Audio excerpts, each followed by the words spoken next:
Taylor visited her friend as he was hospitalized, up until the day before his death in October 1985 at 59 years old.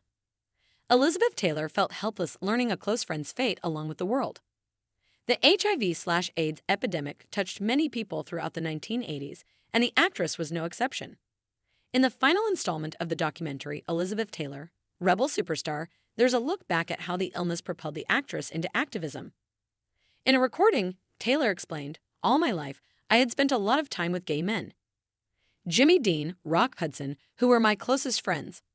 They were just the people I loved, and suddenly gay people stopped being human beings and they started becoming the enemy.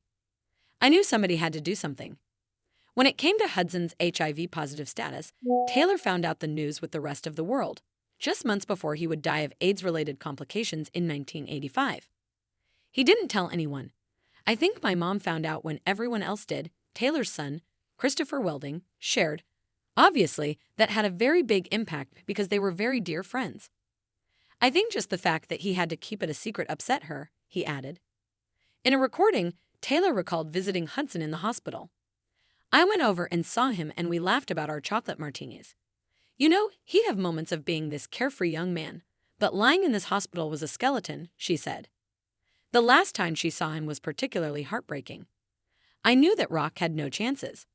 I saw Rock the day before he died," she said, noting he didn't remember who she was at that time. The next day, she got the upsetting news that the actor had died at 59 years old. People were so shocked. "It was like the town, Hollywood, became aware that one of its own had been hit," Taylor said. Taylor became dedicated to raising money toward AIDS research, eventually starting the Elizabeth Taylor AIDS Foundation with the money she raised from selling the photos from her wedding to Larry Fortensky. "At that point, no one did anything like that. No one risked anything," noted Sharon Stone, who also appears in the documentary.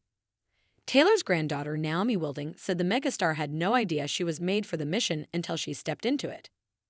She came to a moment in her life where all these other experiences of being a child star, of being a packaged actor in the studio system, of being a wife and mother, of being loved, of dealing with tragedy, all of those things made her perfectly equipped to be the activist she was," she said.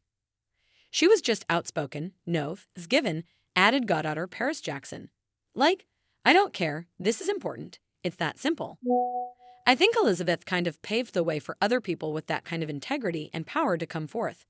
And you also can't put a price on finding life purpose," Jackson concluded.